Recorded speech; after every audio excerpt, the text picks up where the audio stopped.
National Weather Service in Mount Holly, New Jersey has issued a severe thunderstorm warning for northern Cape May County in southern New Jersey, southwestern Atlantic County in southern New Jersey, southeastern Salem County in southern New Jersey, Cumberland County in southern New Jersey, until 7:45 p.m.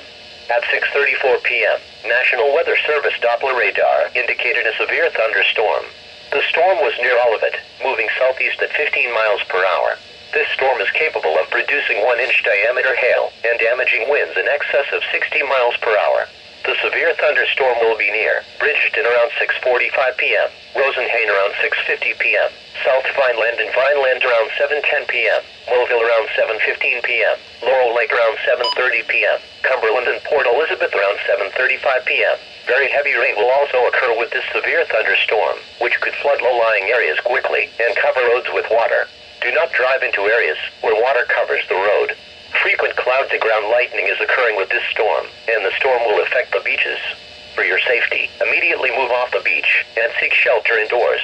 Repeating, a severe thunderstorm warning has been issued until 7:45 p.m. for the following counties in New Jersey: Atlantic, Cape May, Cumberland, and Salem.